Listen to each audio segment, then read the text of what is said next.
విశ్వకర్మ అంటే పరమాత్మ. ఇది చాలా ఆశ్చర్యకరమైనటువంటి తత్వం. పంది కడుపున పంది పుట్టాలి, పిల్లి కడుపున పిల్లి పుట్టాలి, మనిషి కడుపున మనిషి పుట్టాలి. ఎవరు నిర్మాణం చేస్తున్నారు ఇవన్నీ? ఆ నిర్మాణం చెయ్యడం కూడా ఎంత గొప్పగా నిర్మాణం చెయ్యాలి. ఎవరు అనుభవించినా లోపల ఒక ఆత్మయే ఉండాలి.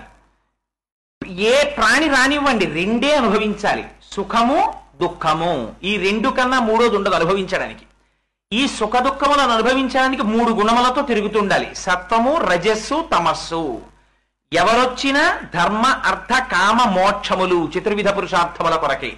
శబ్ద స్పర్శ రస రూప గంధములనేటటువంటి 5 తన్మాత్రల చేత అనుసంధానం జరుగుతూ ఉండాలి. పంచేంద్రియములు ఒక మనస్సు అనేటటువంటి 6 సంఘాతమై ఉండాలి. చర్మము, రక్తము, మాంసము, కొవ్వు, అస్థి, శుక్ల, మేధ అనబడేటటువంటి 7 పదార్థములు ఎక్కడ ఏది ఎంతంత ఉండాలో అంతంత ఉండాలి. కూర్చోడానికి అనువైనటువంటి రీతిలో కొవ్వంతా పుష్ఠభాగంలో ఉండాలి. ఈ మాంసము కొవ్వు వచ్చి గుండెల దగ్గర చేరిందనుకోండి, బైపాస్ చేయించుకోవాల్సి వస్తుంది.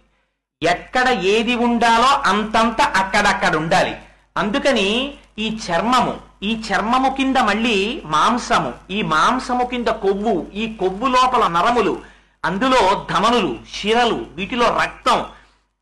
శిరస్సు దగ్గర నుంచి పాదం వరకు ఒక్క క్షణం ఆగకుండా వెంట్రుకలంత సన్నగా ఉండేటటువంటి రక్తనాళములలో నిరంతరము రక్తము తిరగడానికి వీలుగా ఒక మోటార్ పనిచేస్తూనే ఉండాలి.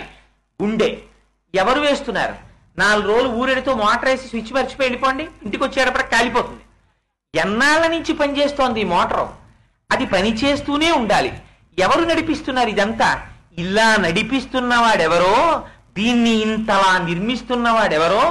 ఇందులో మళ్ళీ దీనికి 9 కన్నములు ఉండాలి.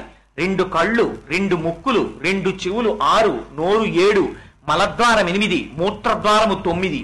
9 రంధ్రములున్నటువంటి బుడగలో 10 వాయువులు నిలబడాలి. ఈ 10 వాయువులలోంచి వాయువులు కాని వెళ్ళిపోయాయా వాడి శరీరం పడిపోయినట్టు లెక్క. ప్రాణ అపాన వ్యాన ఉదాన సమాన నాగ కూర్మ కృకర ధనంజిగ దేవదత్తములనేటటువంటి 10 వాయువులు నిలబడాలి. వ్యానవాయువు ఒకటే ఉండి మిగిలిన 9 వాయువులు కాని బయటికి వెళ్ళిపోయాయా? ఆ వాయువు ఒకటి విడగొట్టేయడం కోసం కొడుకు తీసుకెళ్లి శ్మశానంలో కాల్చేసి అంచేష్టి సంస్కారం చేసి వచ్చేస్తాడు. అందుకని ఒక బుడగ తీసుకుని గుండు సూదితో ఇలా గుచ్చండి, ఠపేలని పేలిపోతుంది. మరి 9 రంధ్రములున్న గాలి బుడగలో 10 వాయువులను తాను చెప్పే వరకు ఉండేటట్టుగా నిక్షేపించిన వాడెవరు? వాడు పరమాత్మ, వాడు విశ్వకర్మ, వాడు నిర్మించాడు దీన్ని. ఇక్కడ నాలుక కోసమని ఇక్కడ పప్పు, కూర, పచ్చడి, పులుసు, పులిహార అన్ని ఇందులో పారేస్తే ఇందులోకి వెళ్ళిన తరువాత ఎంత పుల్ల కంపు కొడుతోందో. 4 రోజులు ఇళ్ళు కట్టినటువంటి 10 ఏళ్ళు 15 ఏళ్ల తర్వాత డ్రైన్స్ గొట్టాలన్నీ క్లాట్ అయిపోతాయి. ఆ పెద్ద పెద్ద చక్రాలు విప్పుతారు. విప్పి చూస్తే అబ్బా కంపెనీలా ముక్కు మూసుకుంటాం. 45 ఏళ్ళు 50 ఏళ్ళు 60 ఏళ్ళు వచ్చేస్తే చీకటి లోపల ఇందులో రక్తం, పుల్లటి కంపు.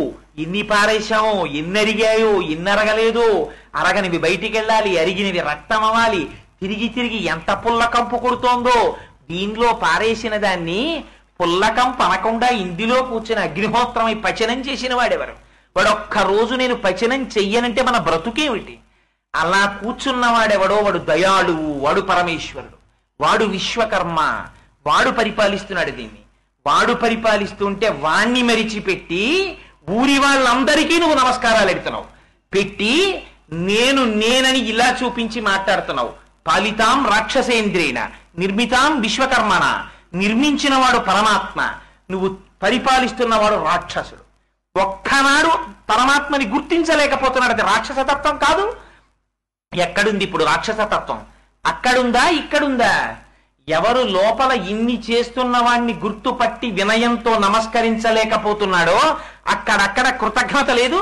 అందుకని పాలితాం రాక్షసేంద్రేణ నిర్మితాం విశ్వకర్మణ ప్లవమానామివాకాశే దదర్శ హనుమాన్పురి.